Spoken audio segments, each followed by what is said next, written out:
International Media TV. Television that listens to you. Hi, I'm Johnnie Burrell. Welcome to the program.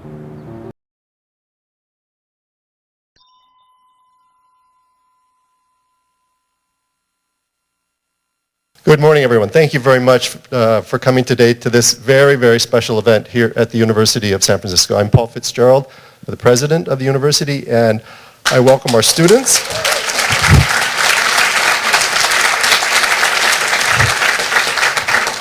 I want to welcome our students, staff, and faculty, and friends and neighbors from the community for this great, great conversation. The Reverend Jesse Lewis Jackson, Sr., founder and president of the Rainbow Push Coalition, is one of America's foremost civil rights, religious, and political figures. Over the past 40 years, he has played a pivotal role in the movement for empowerment, peace, civil rights, gender equality, and economic and social justice. On August 9, 2000, President Bill Clinton awarded Reverend Jackson the Presidential Medal of Freedom, the nation's highest civilian honor. Reverend Jackson has been called the conscience of the nation and the great unifier, challenging America to be inclusive and to establish just and humane priorities for the benefit of all. He is known for bringing people together on common ground across lines of race, class, culture, gender, and belief. Born on October 8, 1941 in Greenville, South Carolina, Jesse Jackson graduated from the public schools in Greenville and then enrolled in the University of Illinois on a football scholarship. He later transferred to North Carolina A&T State University and graduated in 1964. He began his theological studies at Chicago Theological Seminary, but deferred his studies when he began working full-time in the civil rights movement with Dr. Martin Luther King Jr.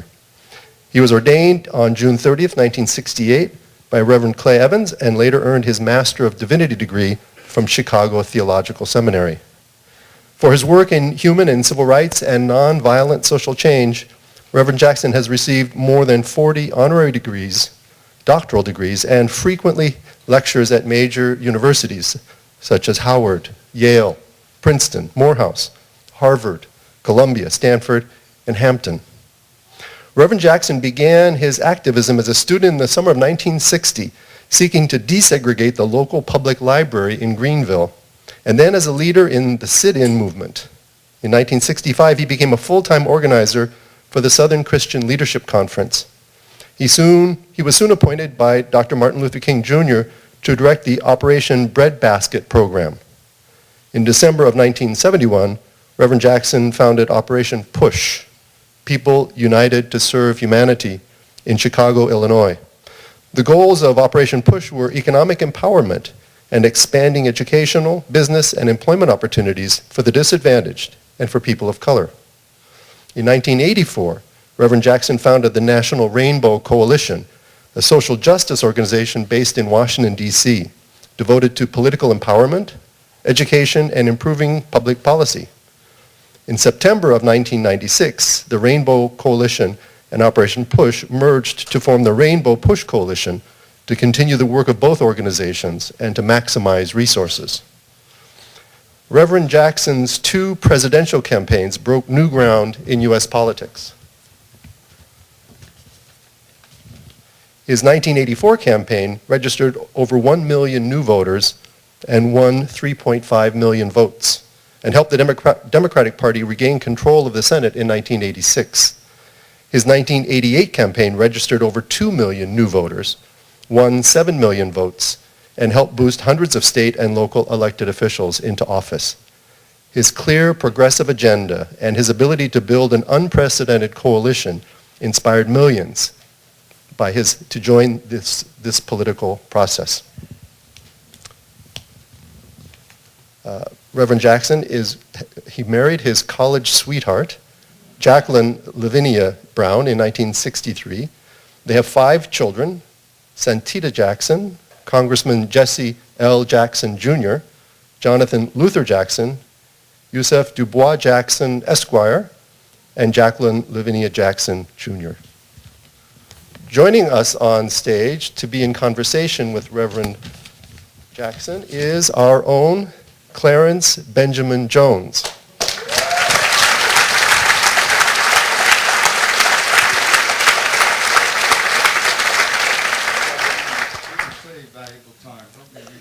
The conversation with Jesse is more important.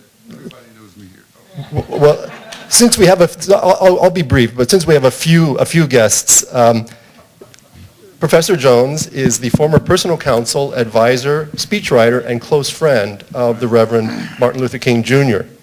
He is a scholar in residence at the Martin Luther King Jr. Institute at Stanford University and USF's inaugural and much loved diversity scholar and visiting professor.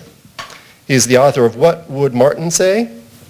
And Behind the Dream, Making the Speech That Transformed a Nation. Professor Jones was born on January 8, 1931 to parents who were domestic workers in Philadelphia, Pennsylvania, and was raised in a foster home and by Catholic nuns at a boarding school in New England. Graduated from Palmyra High School in New Jersey, Columbia University with a Bachelor of Arts degree, and Boston University School of Law. At the age of 36, Jones joined the investment banking and brokerage firm of Carter, Berlind, and Weil. Professor Jones was the first African American to be named an allied member of the New York Stock Exchange. He was also a partner in the law firm.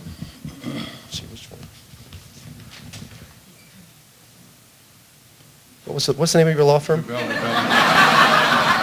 I'm trying to. Lubell and Jones. Lubell and Jones.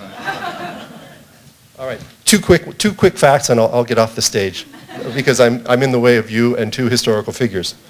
But during the Birmingham Action Campaign, when Dr. King was jailed and held in the Birmingham jail, his attorney, Clarence Jones, went to interview him several times and then smuggled the letter from the Birmingham jail out, and then he got it typed up and printed and circulated to the clergy in Birmingham and then, literally around the world. And I'll end with. That's it. That's it. Okay. Reverend Jackson, we are very pleased to welcome you here to USF.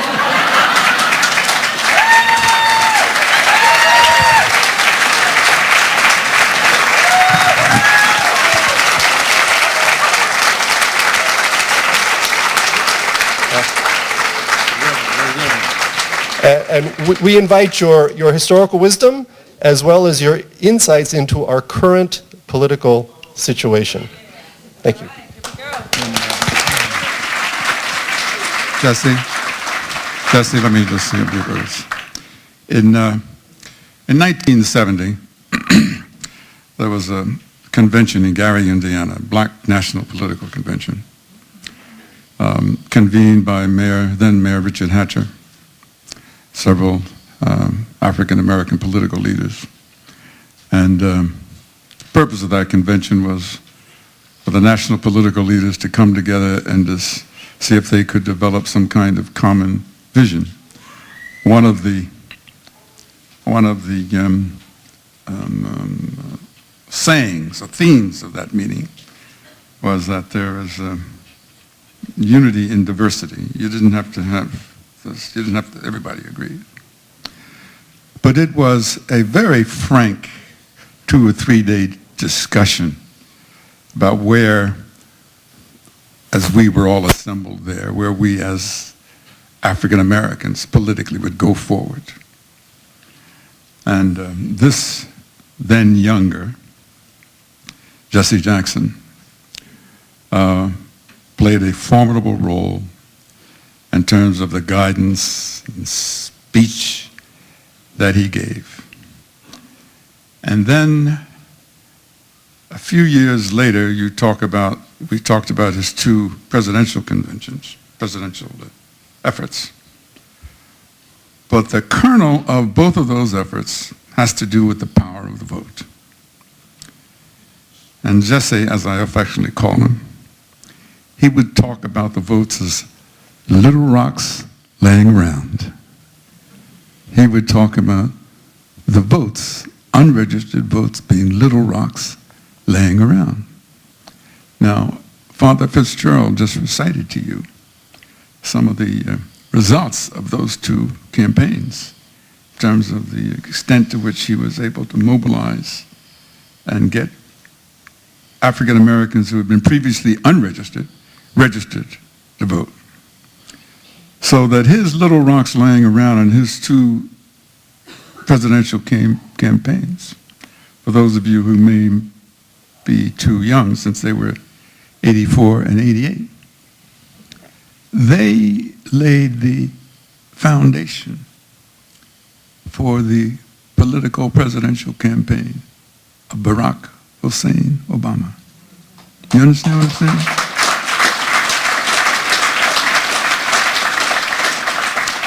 As Jesse has often said, paraphrasing our joint mentor and beloved leader, Martin Luther King Jr., is that we have to build upon and cherish and honor the legacy of struggle of those that have gone before. Now, one of the things, Jesse, we'll get into in our discussion, is that I was astounded, and when Obama was elected. Just one little quick story. I was at the home of Claiborne Carson, Stanford, in 2008, watching the election returns. And when NBC declared that Senator Barack Obama was now President-elect Obama, many of the people in the room started crying. And tears started coming down their face. And someone came over to me and said, well, Mr. Jones, did you ever think you'd live long enough to see an African American become president? And I said, no, but my tears are not for the election of Barack Obama. My tears are for all those persons whom I personally knew who made his election possible. And then I recited the role of people that we all know and I don't have to go through. So it is a great honor and pleasure for me to be here. When you don't have any biological relationship, African Americans say brother this, brother that, so forth. But when I refer to Jesse as my brother, I just want you to understand what that means. He's my ideological brother. He's my spiritual brother. He's someone whom I respect. And as brothers in the family, we get along most of the time. We agree most of the time. To the extent that we have any disagreements, they are loving disagreements. But we are very honored to have you here today, because you're here today, Jesse, at a very critical time when now more than ever, those little rocks lying around are important to build a tapestry of political power to get rid of this insane person who temporarily occupies the White House. Speak.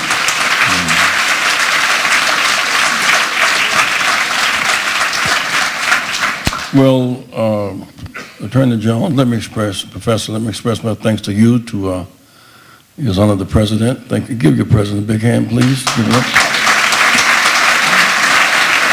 Put your hands together. Don't take good administrative leadership for granted. Everybody does not have it. And they don't come like bunches and grapes. They're rare like pearls. Every now and then, some sensitive soul will head the university and can fashion the minds of it. And so we thank you so very much. One of my friends, beloved, was who made this possible today under great duress and under real threats. If I didn't show up, it would be a real risk. Bill Cartwright. Stand up, Bill. Give Bill Cartwright a big hand.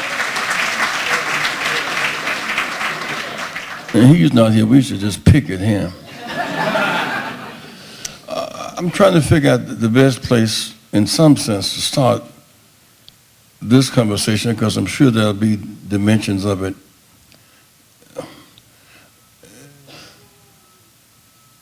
We focus so much on surviving apart. And we survive in our little silos. And we either find despair in that silo and learn not to hate, learn not to love ourselves and hate ourselves and sink. Or sometimes we go from self-hatred to self-love at the expense of loving other people. Sometimes we never grow beyond our silo. I am black, I'm Asian, I'm Native American, I'm this and that.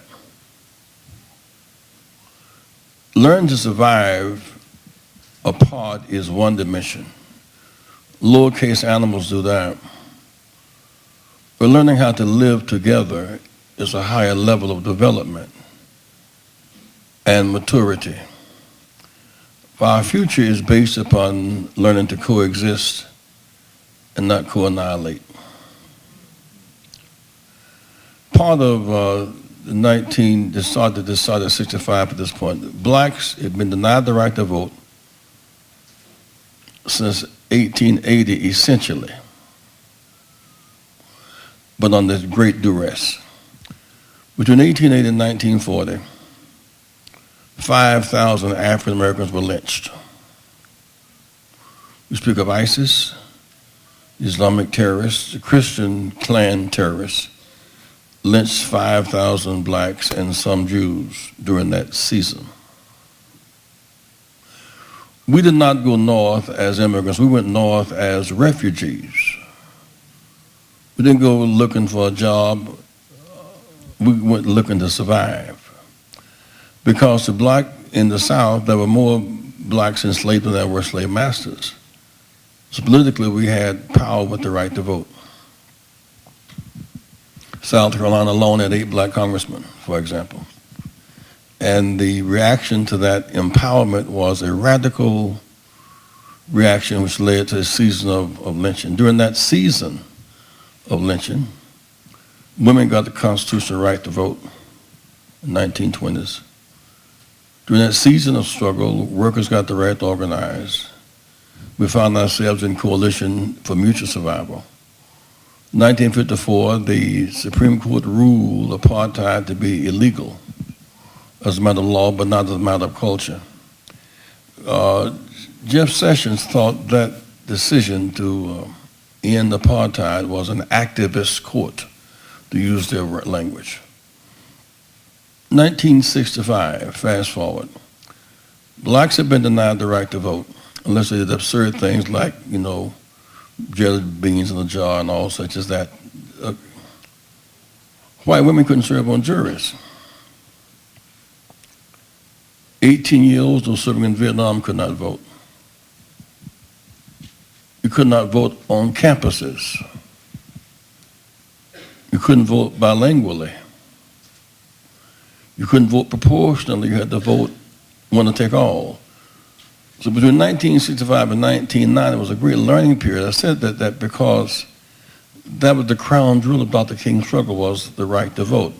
Well, he appreciated the Montgomery bus boycott and public accommodations and the struggle in Birmingham, the right to vote, but the federally protected right to vote.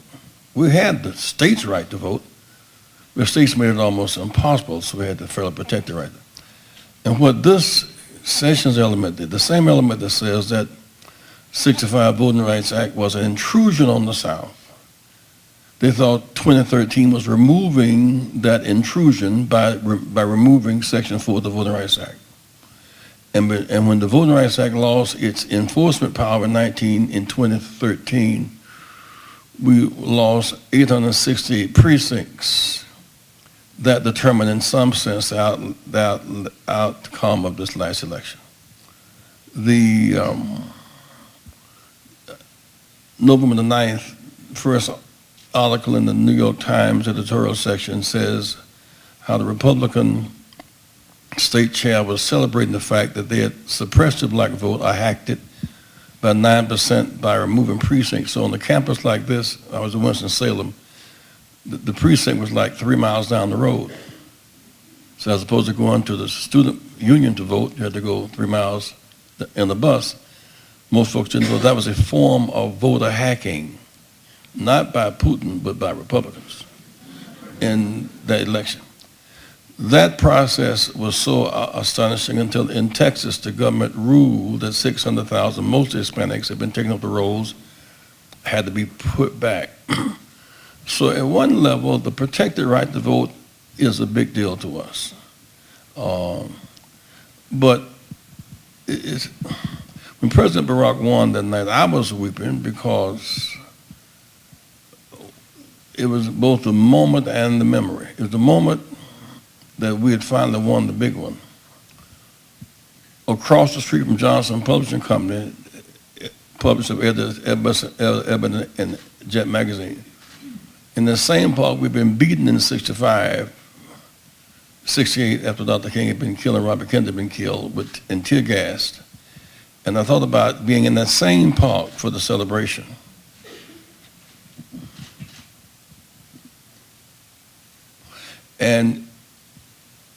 But I looked around and saw who was standing there to wave the president. Those are $1,000 standing room spots. But that's not who made the voting rights happen. And that's what hurt me. The people who really made it happen couldn't afford to be there or were dead. Mrs. Boynton, who just died last few months ago at 103, she was beaten the same day John Lewis and Hosea were beaten. A guy you would never know named Sunshine,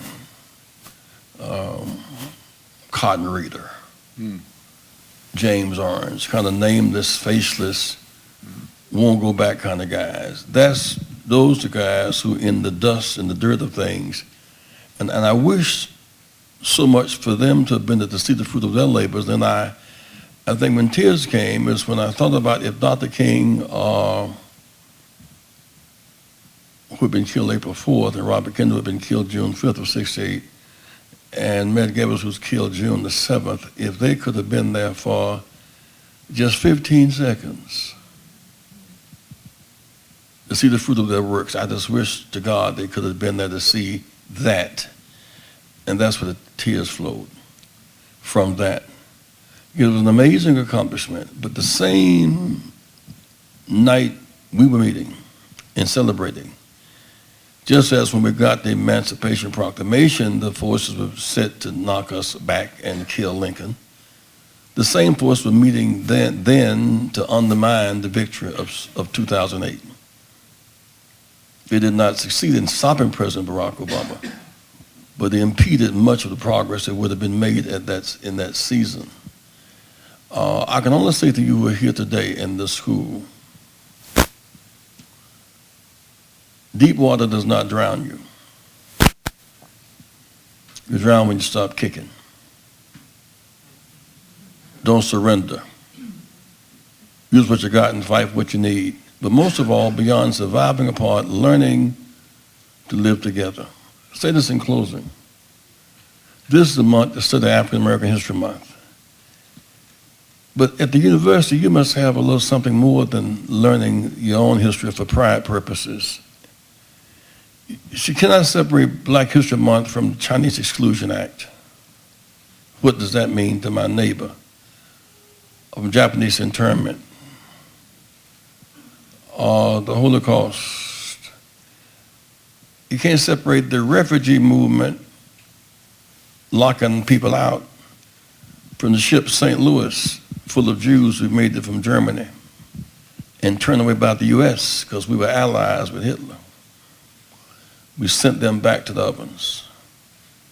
So you really can't separate Black history from the history of the Chinese going through building the railroads through Utah and being blown up in the mines, and the Japanese. Am I making sense to you guys? Oh, yeah. So the whole point is that we are not parasites and hosts. We're co-hosts. And as a part of learning this survival is learning the co-host relationship so we can have a great mutual appreciation of what each other is and can be. Hello. And while we've suffered a great loss for a moment, I'm still convinced the best is yet to come. Thank you.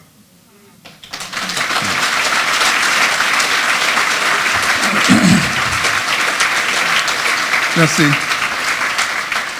let me ask a question that,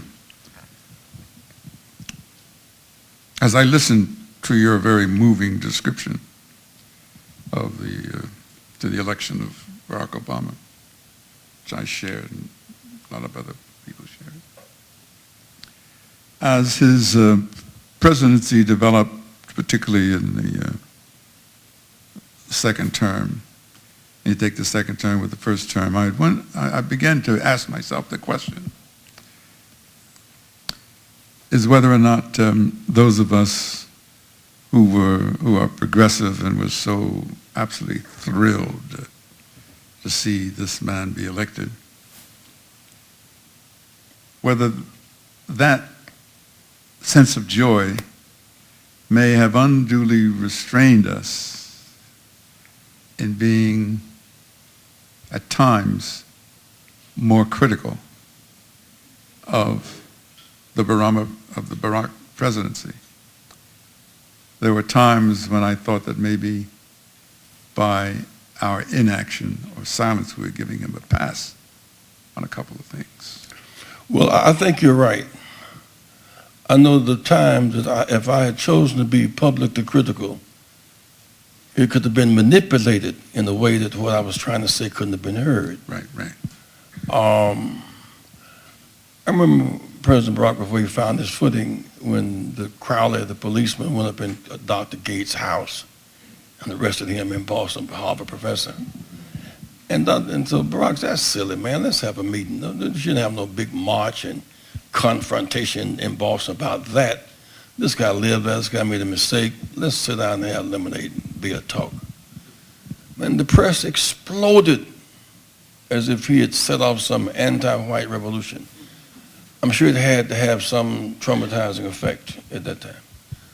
So how we navigate his role.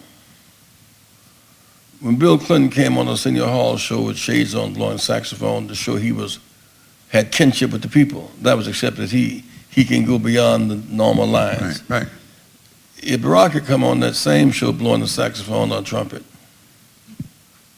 we've been taken differently. Right. How do you navigate these racial landmines? I remember one day I was giving a sermon in Washington, and we had moved in a neighborhood intentionally with a lot of dope dealing, bad neighborhood. We wanted to begin there's blocks from Howard. The neighbor could be brought back, and by the way, it has come back. And down the street, a guy was coming down the street running from a drug house, a dope house, and he was running, and the guy was running behind him with the gun, and the guy who was running the gun dropped it. And the woman said, shoot the motherfucker, shoot him. He picked and shot the guy and killed him about 10 feet in front of my wife. And then the guy who worked with me, a block down the street, he and two of his friends were killed in triple murder. It was that kind of scene. And I said, after all the times I've been marching and going to jail and fighting, to me to walk down my street and have a sense that blacks walking behind me was a source of fear. Man, the press took it and read, Jesse Jackson killed Negroes too. I mean, the fact, the manipulation, interpretation of without context. Without context, right. And all the marching we've done to get free, and here we are afraid because of that situation. Right. So there are many of these kinds of reasons why people had to bide their time as to what they would say when. And I had to measure what he did and didn't do by not just what he tried, but the headwind. For example, the month he came to office, we lost 800,000 jobs that month. The net gain of jobs every month for 8 years. Sometime more, sometime less, but net gain every month. There's some more that should have been higher that were not, but that's an objective fact.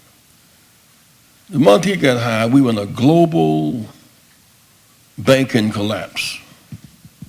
When America went down, the whole global banking system went down. And there were 9 million houses foreclosed on.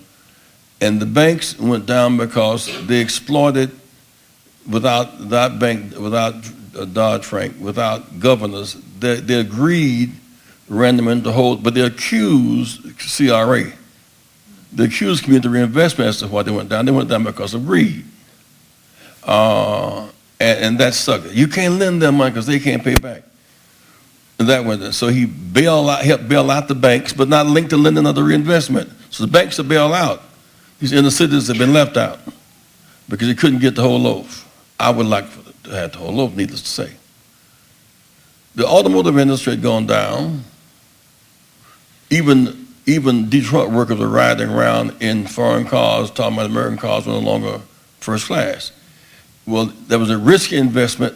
Automotive industry is number one again. That happened. 25 million Americans have health insurance. Didn't have it before. One mistake made, which I thought was trivialized it, there's no such thing as Obamacare. Ain't no such bill as Obamacare. That's putting a perverse label on affordable health care to make it poison. Not trying to help them, trying to help him. It's a him bill. It's Obamacare. There is no such bill as Obamacare. There is Affordable Care Act. Now, Affordable Care Act appeals to everybody who can't afford it. But those who don't like Obama don't like Obamacare. They don't care for Obama, don't want Obama to care for them. So even when the press puts up Obama, ain't no such bill as Obamacare. And what that really means is that there were people in the campaign who wanted affordable health care. They wanted child insurance at 26, pre-existing conditions, can't lose your insurance, you can lose your job. Women get free mammograms, pap tests, and the whole range of services. We want affordable health care, we don't want Obamacare. They wanted an egg omelet and didn't want the eggs. There were actually some people, Jesse. There was actually not some people. Listen to me. A lot of people wanted affordable care. They wanted Obamacare because it was poison. That's what I'm trying to say. What I'm saying. That way. What I'm saying is that there were people who said, I don't like that Obamacare. I don't want to have anything to do with it. That's why I'm registering under the Affordable Care Act. Well, some of them were literally. Some of the women were marching January 21st who had voted for Trump but realized that they had been had, but too late. So I'm talking about the headwind. He tried to get, for example, fast rail, as opposed to so many cars and so much gas in the air and all that. The governor of Florida said he didn't want fast rail because he didn't want Obama's name on a project that would be a $55 billion project. With his name on it. South Carolina, where I'm native, 1 million people were of Medicaid eligible, 250,000 of them no health insurance. A state with a $7 billion budget turned down $13 billion. Twice the size of its state budget. Obamacare. And 60,000. The governor Haley, who was now the ambassador to UN, she was born in Bamberg, South Carolina. The hospital she was born in is closed because they wouldn't accept Obamacare. The poorest people in the country who needed it the most turned it down. And the reason why there's a hesitation on repealing it so quickly, the most of the beneficiaries are the Trump supporters. Right, exactly. They're in the crossfire because they cannot afford to do without health. Now, I'm saying this, the reason I'm going this route is because I want us to understand navigating relationships in a multiracial, multicultural society. And you struggle until you finally get some common chord that connects us all. Whatever your race or religion is in here, if the building is on fire, it makes us transcend our stuff. And ultimately, we must figure out how to transcend our stuff and learn to live together. It's part of the challenge and part of Martin Luther King's vision. Good. Let me share with you. I want to hear your discussion of this. I've been the subject of criticism and questioning that goes something like this, where Professor Jones, you and Jesse Jackson and Al Sharpton, and they list a whole group of us, okay? He said, you're going around trying to do this and trying to do that. But what are you doing about gun violence? What are you doing about Chicago? What are you doing about you're not paying attention to schools? You're not doing this. You're not doing that. So I said, well, let me say this. I can't speak for any of those people, although I know them well. I said, but I can say this. I said, those that you mentioned that I know, I don't even have to talk to them. I said, they are just as much concerned about a white or a black child being killed by a gun as anyone. You may not know that. I said, but this is an issue. This is a reality of the politics. That, well, just like Obamacare is... Even Trump is now going in that direction. He's saying... but he ain't really. No. He's even implying that he may send in the National Guard because, quote, we failed. Well, let me respond.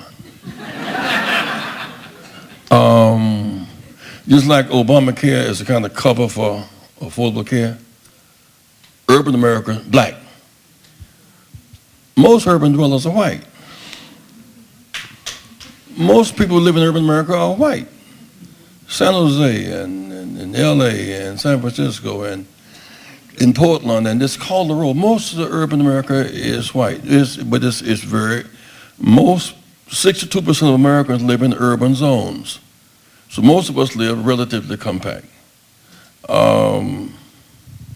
The crisis in Chicago is interesting in that last year 800 blacks were killed, mostly blacks, and 4,000 were shot.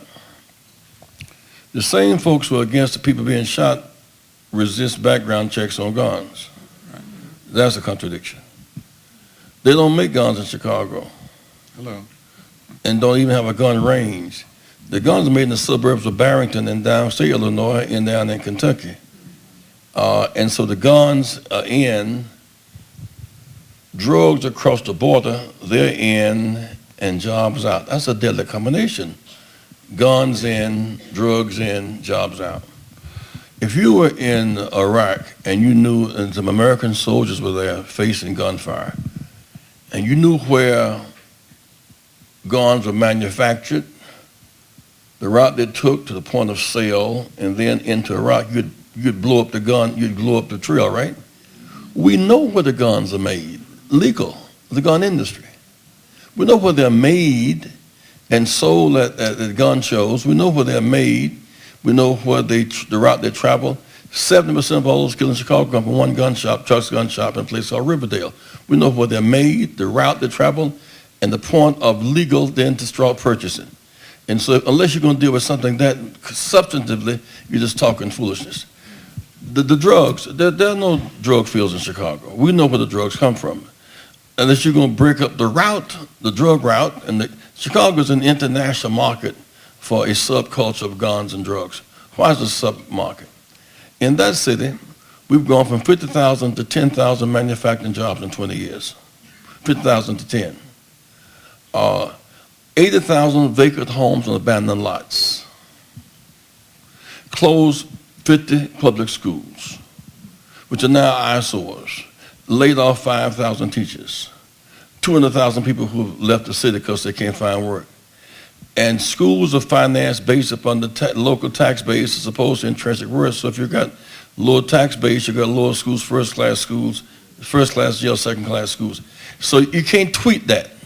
You got to really get into the deep. Now I would make this case. We need a White House conference on urban reconstruction. If we're really serious, we must be. One focus has to be violence, causes, and cures.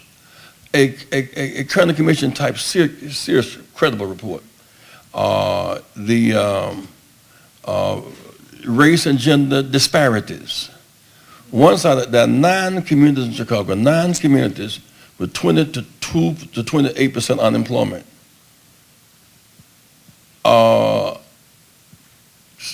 Income $8,000 to $15,000 where the killing is taking place. Go a step further. The impact of poverty in life options. If you were to just remove lead and lead paint jobs, there's more lead paint in the schools in Chicago than in Flint, for example. Are with me so far? This is my hot take.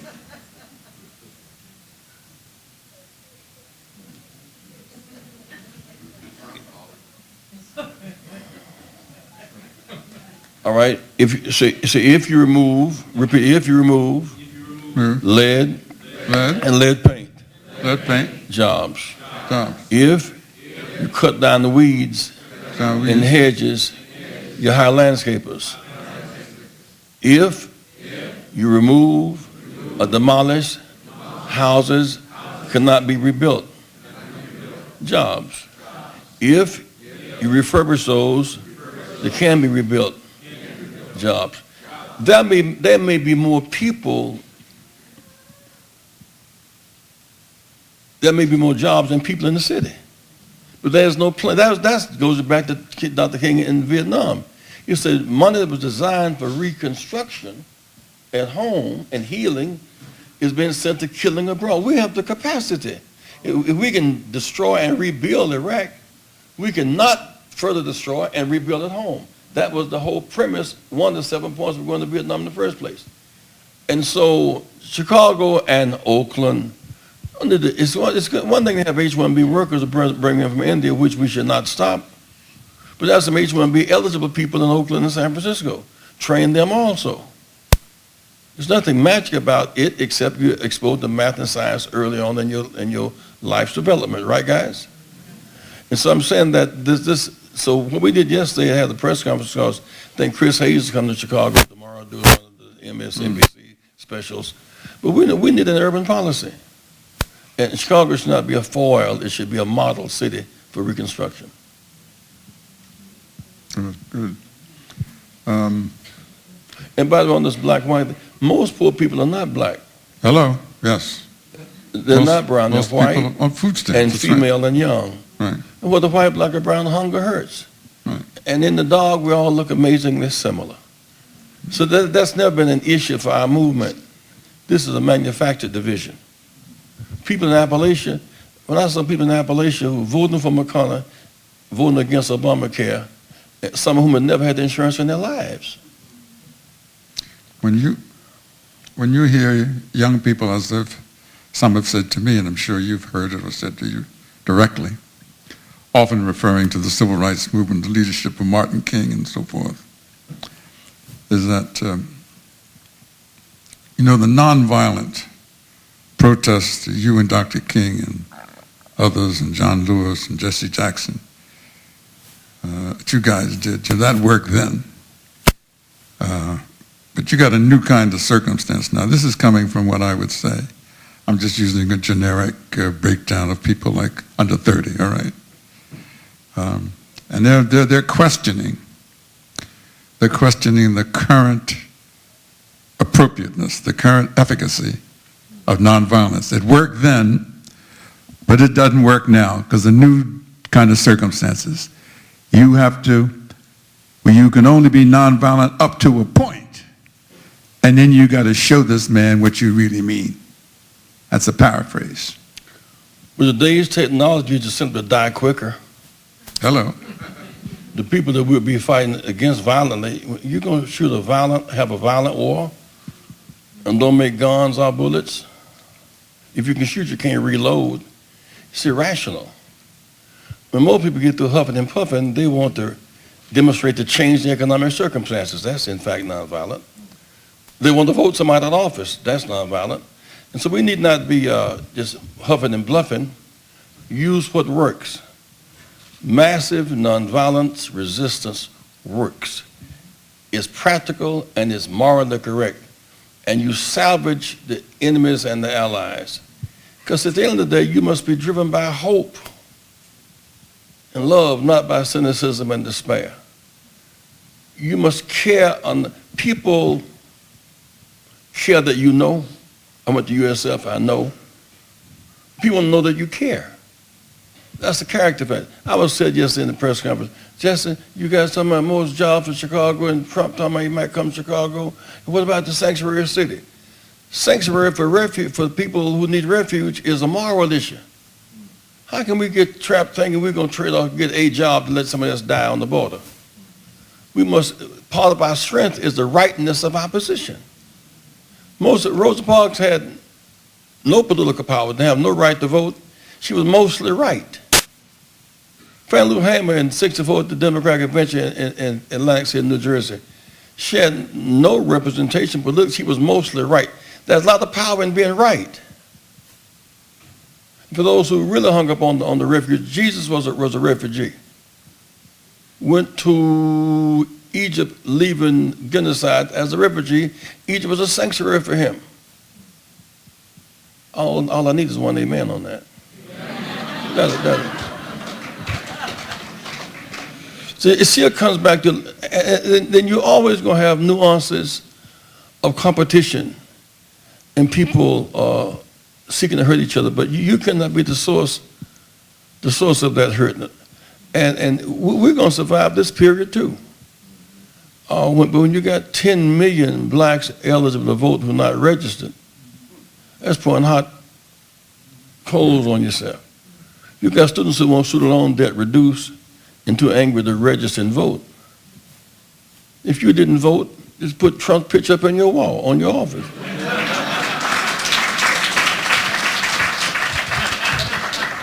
If you didn't vote, because you were so upset with the system, you might just put Trump's picture up on your door.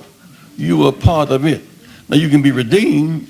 You don't have to do it again, the entire Congress up for election in 2 years. The 30% is up. You can be redeemed, but don't walk around thinking that you didn't have a factor. Say, my non-vote is a vote. It's a vote. Vote is not the only, marching is a weapon.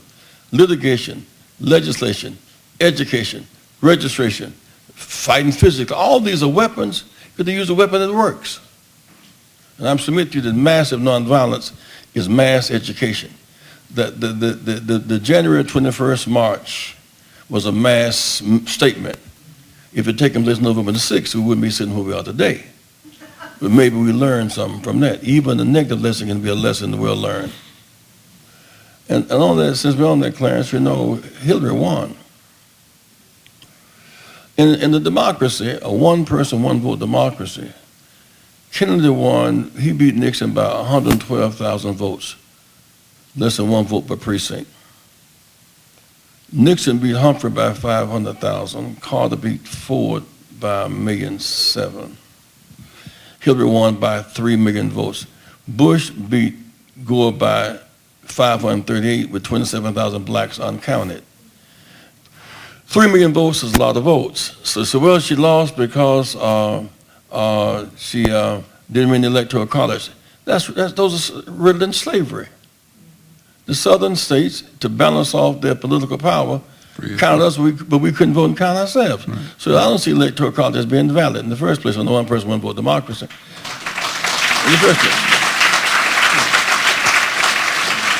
Second, we do not yet know the impact of the Russian hacking yet, except we know the people who were closest to it are now in a coma. We know that. The third thing is the FBI's role 10 days before the election. The FBI played a role in 2016 like the Supreme Court played a role in 2000. And the last thing, and the biggest thing, is the hacking of the black vote. Those who sought to nullify, not register vote, that was the big deal. And in the years to come, fighting, that's why the Sessions thing is such a challenge to us, because it is his mission to further nullify our vote. And just as it took courage to march to register, it will take courage to stop nullification. Are there a few questions that maybe a couple of people would have? Yes. Sure. Cheryl Parker and I were with you in Resurrection City in 1967. It's a pleasure to see you back again. Thank you. When Dr. King was on our last campaign, I don't know how I missed this. And as I watched people, Father Fitzgerald, celebrate his birthday, I want to share with you briefly how he celebrated his own last birthday. It should give us a tip-off. That morning he convened, he was at home around 8 o'clock with his family, breakfast, with children, wife and children. Around till he came to church with his blue jeans on and jacket, sports shirt, and there was some whites from Appalachia in the room. It was about 50 of us. Some Native Americans, with whom we'd not really worked, from the Cherokees, some of Chavez group from Southwest Texas, some Jewish allies, Al Lowenstein from New York, and some blacks from Deep South, Georgia, Alabama. That we met in a multiracial, multicultural setting, preparing for a poor people's campaign. He argued that we had the public accommodations bill, we had the right to vote, but what does it matter? People are deprived of a quality of life, that they don't have food for their bodies, and intellect for their heads, and art for their spirits and for their character development. We were going to Washington to prepare to, if necessary, to engage in civil disobedience and go to jail to force the government to shift from war in Vietnam killing to on healing at home. That's how he spent his own birthday. Around 12 o'clock, Zona Clayton brought in a cake and said, "Doc, you forgot your own birthday." And we laughed and ate cake and all that. Then that afternoon, Al Lowenstein let her drive on how they ended the war in Vietnam. So he spent his own birthday in a work situation with family, at church, multiracial coalition learning. We had never worked together, learning how to work together. A small break, a major break in how to end the war. Today, here we are 50 years later, we still spend too much money on killing. With too many people feeling threatened. Mexicans are not taking jobs from us. We're taking jobs to them, to exploit them, not to help them. And you have 2,000 miles of border which we share with our neighbors. Largest strand of population between two have and have-not nations. Until the grass is green on the other side, those on the parched earth will come to where the grass is green. They have a God-given right to do so. We must fight for a pathway to citizenship, not walls.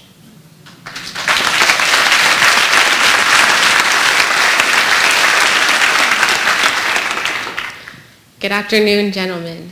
My name is Courtney King. I'm a second-year law student at UC Berkeley. I received my bachelor's degree from the illustrious Spelman College in Atlanta, Georgia.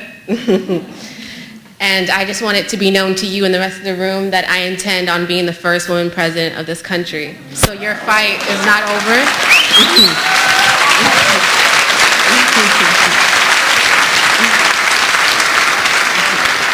Your fight is not over. There are people like myself who are in our young 20s and in our young 30s, and we're still trying to understand what place we share in society and how we can combat all of the things that you talked about, such as crime, drugs, border issues, international relations. And for me personally, it's a really conflicting position to be 23 and have to have witnessed the 2016 election unfold. Not only because I'm not legally able to run for president just yet, but because it's disheartening, but it's still encouraging to see people's true colors come out. It's unfortunate that in 2016 we're just learning where these pockets are developing within the nation. Some of our friends and family are finally being honest about who they are and what they believe. And I think there's beauty in that because now we can move forward. We now know what issues we really need to have conversations about that we can't avoid or act like we're in a post-racial society or that there isn't Islamic phobia, that there isn't homophobia in this country. These are problems that I hope to work with other people to work on, and hopefully we can finally bring about the change and not make America great again, because that's a troubling statement on its own, but how we can heal the world. And I well, think you know, I appreciate your ambition, and you're certainly in line to be the first. Don't have one yet. Two things. One of the highest compliments ever paid to me in this political part of my career was I was debating Mondale and Hart at the Columbia University one night, and Barack was a student there. I did not know him. He was just a student there. He said to me, he saw that debate that night, and he watched the debate and said, this thing can happen. At whatever point a seed germinates, you never know, as a parable of the soil, which ones get the rock, which one will hit the wind, which one will germinate, So if a seed sets somebody's soul on fire today, that's the biggie. No higher than so I believe it could happen. Second piece of it is that you have to get around the corner to see, you have to get to the curb to see what's around the corner. You can't stop. The storm laws, eyes open, mouth shut, keep walking, because you see around the corner once you get to the curve. Now, we ran in 65. This is very important. When we got the right to vote, we thought the whole kingdom had come. We got the right to vote. The burden shifted to us. You got the right to vote. We didn't realize that you could be gerrymandered out where your vote doesn't count. We had to learn gerrymandering, annexation, the science of it. And then here we come in 60, when I ran in 84, I got 3 million votes on the 400 delegates. Something was wrong with that. What was wrong with it was something called winner take all. If I get 48% of the vote and Duke gets 49, he gets 100. So if I get 30% of the vote in California, I get no delegates. So we changed it. We democratized democracy by proportionality. So if I get 30% of the votes, I get that many delegates. So by 88, I had 1,200 delegates with $18 million, as opposed to 400 delegates. That didn't mean much then, but by 08, when President Barack ran, Hillary Clinton won California, but barely. She won Texas and Ohio and Pennsylvania. On the 84 rules, she would have been the winner. But on the 88 rules, Barack was the winner, because we never stopped fighting to democratize democracy. So there will be these curves come your way. You got to be able to adjust and keep stroking. Don't let these forces have the benefit of breaking your spirit. And when these decisions start coming out of a woman who never went to public schools before, be prepared to march and fight back. Up and down the hallways, registering students to vote. Don't let them break your spirit. Yes, ma'am. Thank you. Actually, I want to invite Terry. Can we invite the young man that's been standing there? Thank you. Hello. I'm Alvin Tran, and I'm a freshman undergraduate studying business administration. And this is a question for both Professor Jones and Reverend Jackson. But the refugee issue has been something of a personal issue for me since my grandparents and parents were refugees from Vietnam after the war, and they've done very well in the United States. So my big question is, the current refugee problem in the Middle East, do you think the Muslims and everyone else coming from there, are they going to be the next chapter in the American success story, or are we going to be responsible for the Holocaust of the 21st century? Wow. That's a very deep question. Wow.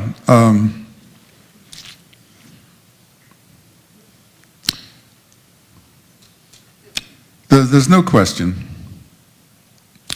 that today America is maybe confronting for the first time, up close and personal, this whole question of refugees, people who were not born here or coming here, or have come here. I listened very carefully to what you have said, because what you described about your parents coming from Vietnam. Yes. And then being very successful now. I've observed that. I have some friends of mine who are Vietnamese friends, and that's also their story. I guess the challenge, Jesse, is the question is that we are a country founded on letting what it says on the Statute of Liberty, bring us your... We're not, I think, we're founded first on genocide. No, I understand that. No. We're founded on trust me, I understand that. The reason that is that we've got to stop the false narrative. The killing of Native Americans was an act of genocide. Genocide, absolutely. Then, when they refer to, we've had democracy for 240 years. The democracy, they refer to 1776. We got here in 1619. We were here 157 years before 1776. That was slaveocracy. They referred to as democracy. The Vietnamese we sent for you to come, as we are fighting North Vietnam.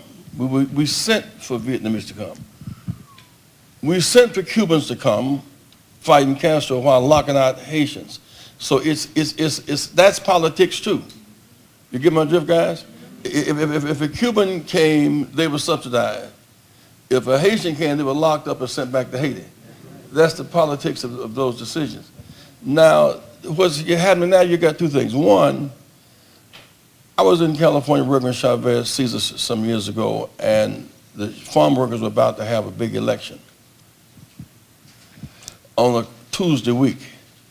Duke Major, they sent for some Mexicans to come in to undercut them. They sent for them by the busloads across the border.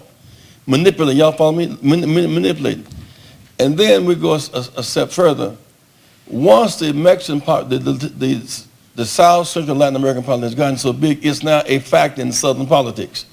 The equation is no longer black-white in the South. It's black, white, and brown. The growth, so the 100 largest cities, 100 largest cities, a majority black and brown. Young African Americans must learn to speak Spanish. Young Latinos must learn to speak English. Right. The 100 largest cities, a majority black and brown. We must learn to speak to and with our neighbors. That's the new equation of politics. And so now cut them off. But what's absurd about that, as we speak of growth, and the contradiction is that 2/3 of our neighbors speak Spanish. See, English is minority language in our hemisphere. 2/3 of our neighbors speak Spanish. You can't reconcile market growth and walls. Now, if China drops in a couple of billion in Mexico, we'll go absolutely crazy. So China has the right to invest on the other side of the wall, at which time we'll lose our mind. We'll lose our mind. Just like we decided that we were not going to invest in Africa, and so China's building railroads in Africa. Oh, wow. China built the new UN building in single investor in Africa. In Ethiopia. Largest single investor in the African continent. And so, no, it won't be no Holocaust. We're going to defeat this crowd. Don't give up. They won't last long. Thank you. Thank you very much. But just know that there is no protection in your Vietnamese-ness. Your protection is in coalitions. Our protection is not in our blackness, our brownness, our whiteness, our femaleness. Our protection is in coalition with each other. The only protection against genocide is to remain necessary. And coalitions are necessary and big enough to protect their interests. Do we have a question right here? My name's Alexis Hines, and I'm actually a USF alumni. Can you speak into the mic closer? Tell us again who you are. I'm Alexis Hines. I'm a US alumni, and I was a child during the protests of the 60s. But I do remember many of the protests and being in Berkeley and watching all of those things. I want to go back to your weapons that work. And what about economic boycotts? That was a strong tool back then, and is there a way to bring those back somehow? And make it relevant again. Dr. King used the language selective boycotts. Okay. Even that was a science. So if you in his last speech in Memphis, he referred to, he said, just was the Coca-Cola or the Wonder Bread. My point was, if we cannot get the mayor to meet with us and the garbage workers, let's select some major corporations that would then tell the mayor, we can't stay here under the rest of a boycott. Boycotts on the work if they're selected and scientific. You can't boycott soft drinks. If people like, you boycott a soft drink, the rest of them get the message. Even boycotts is a scientific process. And today there are some people who are investing in the pipeline, in the Standing Rock pipeline. That's targetable and boycottable. There's a certain line of hotels in the country. Okay. So like, you get what I'm saying? So boycotts is a method, but I'm gonna tell you, at the end of the day, there's no method like mass voting. And this thing from Spelman, who are you there? Spelman, you went to Spelman. Yeah. And they said post-racial after Barack won. That was just excitement. It was post-racist in the sense that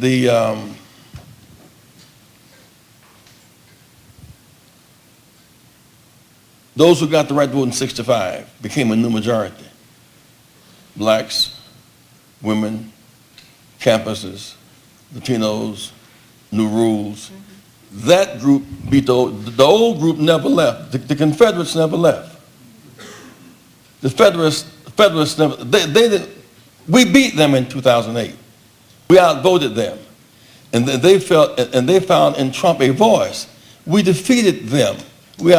Because those states remain red, in part because of the reaction to the progress of our country. And the contradiction that they now have is that they are now fighting success. So they look at one day and they vote for Trump and then they're marching with us the next day for affordable health care. They're against racial desegregation, but they pull for Clemson and Alabama to be in the big game. And you couldn't have Clemson and Alabama in the big game if blacks and whites couldn't play together. You get my point? The number one producer of tires in America now is South Carolina.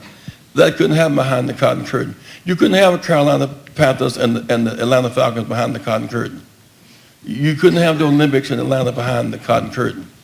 You couldn't have Dallas Cowboys and San Antonio Spurs behind the cotton curtain. So the New South is the beneficiaries of our struggle.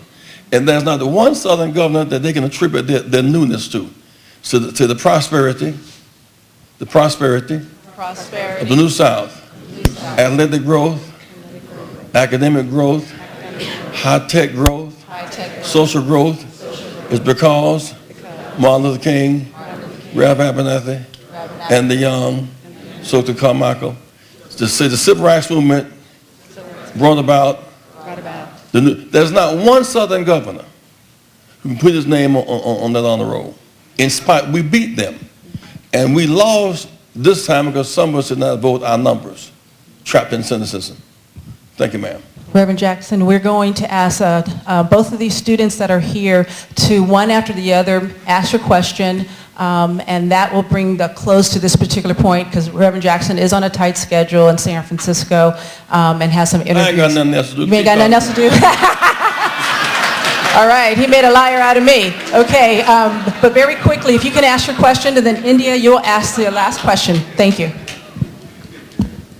Hi, my name is Michelle Hong. I'm with Cromford News, based in San Francisco here. So, Reverend Jackson, I just have a question to ask. What can you comment on the Senate's treatment of Senator Warren when she was reading Coretta Scott King's letter, which criticized Attorney General nominee Jeff Sessions? So what can you tell us about that? That was a crude act of raw power. Elizabeth Warren was reading a letter from Mrs. King opposing Jeff Sessions when he was up for a federal judge 30 years ago. And she was cut off and not allowed to speak. Bernie Sanders read that letter today, by the way. Yeah, today. So that was a crude act. And that's a reason why he shouldn't have gotten the position, because he represents that level of ideology and division. Yes, ma'am. India. Hi, my name is India Buckley Becknell. My question is, well, I'm a senior. I'm going to be graduating in May with a bachelor's degree in computer science. And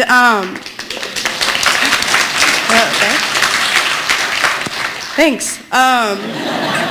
I've noticed now that I've started interviewing that within the tech industry, they want diversity, but not too much diversity. And I'm struggling with that. I'm kind of hitting a wall on how should I present myself in terms of my clothes, my hair. Should I wear makeup? I don't know. I've never worn makeup. But my big question, I guess, is how do I navigate those spaces? I mean, I guess all of us young people interviewing, how do we navigate these spaces where there are implicit and explicit biases? Watch your lipstick, girl. No, you know, the reason I want you guys to join the Rainbow Push Coalition, the reason why we get involved in Silicon Valley, this is the fourth stage of our struggle. We say if stage one was to end legal slavery, nothing else really mattered except that, abolition. The second stage was to end legal Jim Crow. That's all that really matters, to end those walls. The third stage was the right to vote. You can be out of slavery, out of Jim Crow, and starve to death. Unless you have the fourth stage, access to capital, industry, technology, and deal flow. That capital is not Detroit as cars were. That capital is Silicon Valley. And so your fight for the right to have your share of positions here, from board to non-tech industry, is the fight of your lifetime, is to learn the science of the new global technology. It's not like companies of this size to be picketing and marching against government policy. But Silicon Valley cannot survive as a local white industry. Silicon Valley is a global, driven, creative industry. You get my point? Now, we met with, who's that group met at Airbnb this morning? Fighting to get your share of those jobs is a big fight. Because the reason why I went to a board meeting, 136 board members, white, male, 34 white women, 3 blacks, 1 Latino. That's just it. Not the C-suite part. They said, well, we can't find black engineers. Well, you can't find black engineers out of USC and UCLA because they ain't getting in, they can't get out.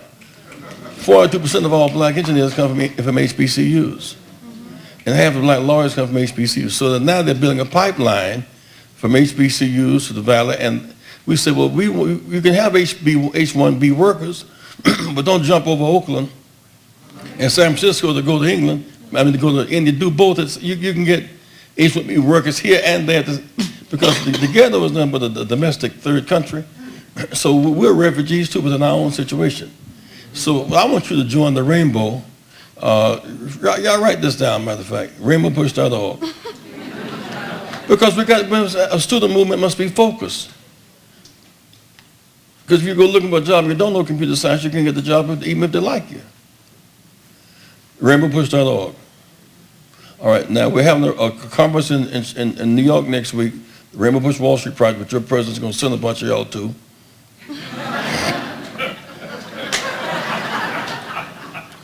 We are focusing on access to capital, industry, and technology at that conference, Wednesday through Friday, 15th December in New York. And we want to keep opening up Silicon Valley. You know, the Patriots beat the Falcons Sunday. Say whenever. Say whenever. Whenever. The playing field is even. And the rules are public.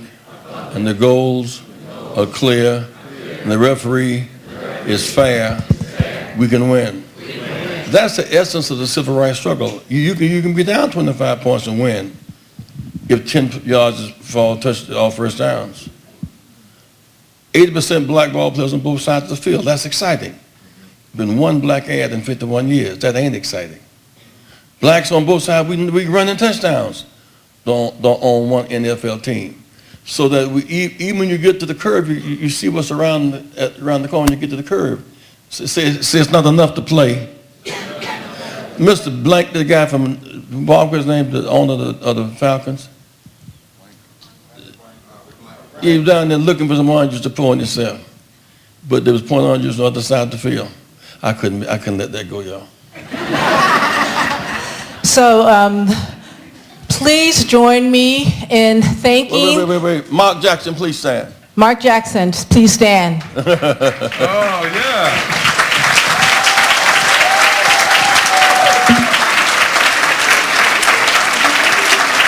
Put your hands together.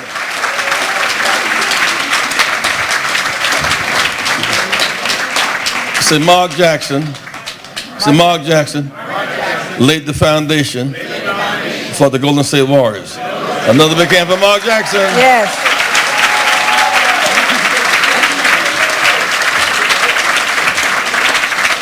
All-American, USF, All-Pro, Bill Cartwright. Yes.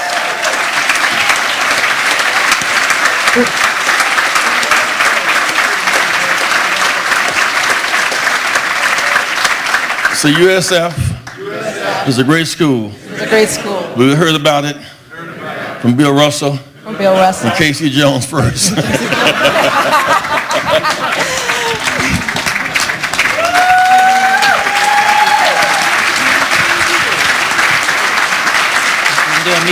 Dr. Clarence Jones, okay, if I can have you hold your seat, please, in conversation with the Reverend Dr. Jesse Jackson. I am. I am. Somebody. Somebody. I am. I am. Somebody. Somebody. Red and yellow. Red and yellow. Brown, black, and white. Brown, black, and white. We're all precious. We're all precious. In God's sight. In God's sight. Everybody. Everybody. Somebody. It's somebody. Bridges. Bridges. Not walls. Not walls. Bridges. Bridges. Not walls. Not walls. If my mind can't conceive it, can't conceive it, and my heart can't believe it, I know I can achieve it. I can achieve Forward. Forward. By hope, not backwards, by fear, keep hope alive, keep hope alive, USF number one. Let me hear you scream. Woo! Thank you. Please allow Reverend Jackson to exit, please.